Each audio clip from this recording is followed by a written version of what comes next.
சாந்தி. அவ்யக்த சமிகை 27 ஜூன் 2025. பாபா இன்னைக்கு என்ன சொல்றாருன்னா, किसी कमजोर आत्मा की कमजोरी को न देखो, यह स्मृति में रहे कि वैरायटी आत्माएं हैं. இது ஒரு மிகப்பெரிய உண்மை. நம்முடைய பல பிரச்சனைகளுக்கான தீர்வை பாபா இங்க சொல்றாரு. இந்த பாயிண்ட் ஏன்னா நம்ம இது நாள் வரைக்கும் தேக உணர்வுல இருக்கும் பொழுது எல்லாரும் ஒன்ன போலதான் இருக்கணும், எல்லாரும் நான் எப்படி எதிர்பார்க்கிறேனோ அப்படிதான் இருக்கணும், நான் என்ன நினைக்கிறேனோ அப்படிதான் அவங்க நினைக்கணும், நான் நினைக்கிறது அவங்களுக்கு பிடிக்கணும், நான் என்ன சாப்பிட்றேனோ அது அவங்களுக்கு பிடிக்கணும், நான் என்ன ட்ரெஸ் போடுறேனோ இந்த கலர் நல்லா இருக்குன்னு அவங்க சொல்லணும், நான் எப்படி வேலை செய்யறேனோ அப்படிதான் அவங்க செய்யணும், இது கொஞ்சம் கொஞ்சம் அப்படி இப்படி மாத்தக்கூடாது. அதாவது நம்ம என்ன நினைக்கிறோம், எல்லா ஆத்மாக்களும் ஒன்ன போல இருக்கணும், ஒன்ன போல சிந்தனை செய்யணும், ஒன்ன போல விருப்பு இருக்கணும், இப்படின்னு நம்ம எதிர்பார்க்கிறோம். இதனாலேயே நமக்கு நம்முடைய சம்பந்தங்கள் உறவுகள்ல ஒரு குஷி இருக்க மாட்டேங்குது இல்லையா? அப்படிதானே? ஏன்னா நான் எதிர்பார்க்கிற மாதிரி எல்லாரும் இருக்கிறது இல்லை. சொல்ல போனா மத்தவங்க எதிர்பார்ப்பே நம்மளால பூர்த்தி பண்ண முடியறது இல்லை. நான் வேற விதமா இருக்கணும்னு அவங்க எதிர்பார்க்கறாங்க, ஆனா அதையும் என்னால திருப்திப்படுத்த முடியல. சோ இதற்கான தீர்வு என்ன, அதுதான் இன்னைக்கு பாபா சொல்றாரு. பாபா சொல்றாரு, எந்த ஆத்மாவினுடைய குறைகளையும் நீங்கள் பார்க்காதீர்கள், ஆனா இத புரிஞ்சுக்கோங்க, ஒவ்வொரு ஆத்மாவும் தனிப்பட்டது. என்ன பாயிண்ட்? ஸ்மிருதி மே ரஹே கி யஹ் வெரைட்டி ஆத்மாயே ஹை. ஒவ்வொரு ஆத்மாவும் தனிப்பட்டது. ஒவ்வொரு ஆத்மாவினுடைய சிந்தனைகள், அவர்களுடைய செயல்பாடுகள், அவர்கள் யோசிக்கக்கூடிய விதம், அவர்களுடைய சம்ஸ்காரம், இது அனைத்துமே தனிப்பட்டது. இல்ல, இது எவ்வளவு பெரிய ஒரு ரிலீஃப். அப்ப நம்ம இதை புரிஞ்சுக்கிறோம். ஒரு சின்ன விஷயத்துல இருந்து, எனக்கு இது தோசை தான் வேணும்னா அவங்க இட்லி வேணும், நோ ப்ராப்ளம். எனக்கு ரெட் கலர் பிடிக்காது, அவங்க என்ன சொல்றாங்க, இது என்ன இது ரெட் கலர் போட்டுட்டு வந்துருக்கு, இதுக்கு மேல அழகா ஒரு ப்ளூ கலர் இருக்கலாம். சில நேரம் மேல அப்படியே அப்செட் ஆயிடுவோம், நான் நல்லா இல்ல போல இருக்கு, அசிங்கமா இருக்கேன் போல இருக்கு. இல்லையே, எனக்கு ரெட் கலர் பிடிக்கும், அது அவங்களுக்கு தான் ப்ளூ பிடிக்குங்கிறாங்க. இன்னொருத்தர் என்ன சொல்லுவாங்க, ஆஹா என்னம்மா இருக்கு இந்த ரெட்டு.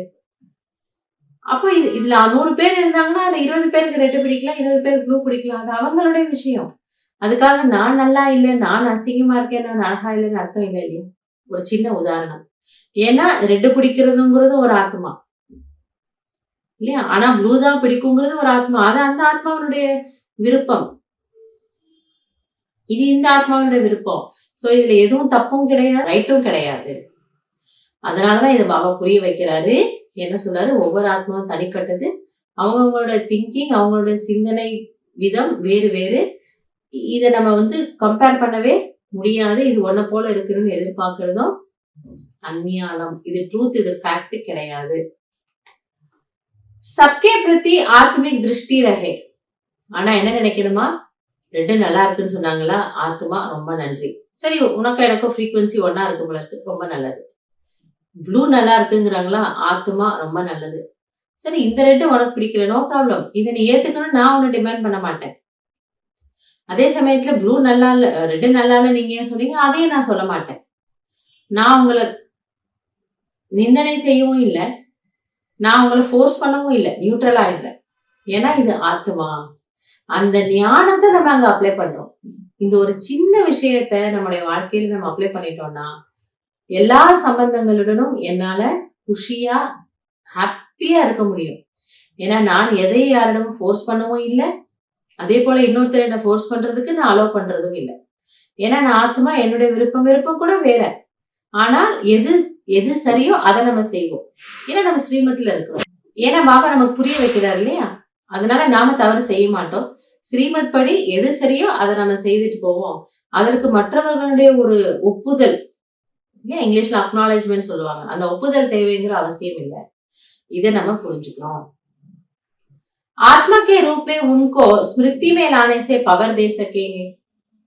ஆகவே ஆத்மா எனக்கூடிய ரூபத்தில் அவர்களை நினைத்து பார்த்தோம் என்றால் அந்த ஆத்மாவுக்கு சக்தி கொடுக்க முடியும். தேவம்னா அவங்கள நல்லது கெட்டதெல்லாம் முன்னாடி வருதான். அப்ப நமக்கு சில நேரம் அவங்களை பிடிக்குது, சில நேரம் பிடிக்க மாட்டேங்குது. ஆனால் ஆத்மான்னு பாத்தீங்கன்னா கண்டிப்பா அவங்க மேல உங்களுக்கு அன்பு வரும், இரக்கம் வரும், அவங்களுக்கு நீங்க சக்தி கொடுக்க முடியும்.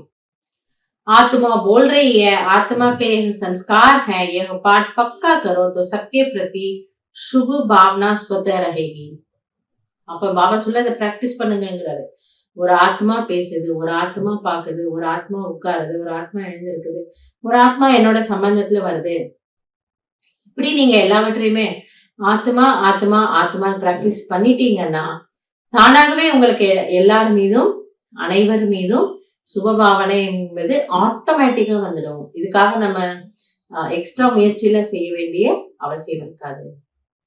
ஸோ இன்னைக்கு இந்த ஆத்ம உணர்வினுடைய பயிற்சியே எந்த கான்டெக்ட்ல பாபா பண்ண சொல்றாரு? ஒவ்வொரு ஆத்மாவும் தனிப்பட்டது. இத வந்து நான் ஏத்துக்கணும். இது எனக்கு பிடிக்குதோ பிடிக்கலையோ, ஆனா இதுதான் உண்மை. இத நான் ஏத்துக்கிட்டேன்னா நான் ஃப்ரீ ஆயிடுவேன். அப்ப எல்லாரையும் நான் அக்செப்ட் பண்ணிட்டு போறேன், எல்லாரையும் நான் அரவணைச்சிட்டு போறேன். யாரையும் நான் வந்து வேணும் வேணான்னு சொல்றது இல்லை.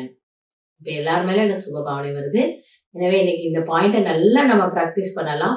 பிராக்டிஸ் பண்ணி இதை உள்ள கொண்டு போயிடலாம். அப்ப சங்கமேகம் முழுவதும் நாம இந்த பாயிண்டினுடைய ஆதாரத்துல இருந்துடும். சங்கமேகம் பிராமண வாழ்க்கை ரொம்ப குஷி நிறைந்ததாக ஆகிடும். நல்லது. ஓம் சாந்தி.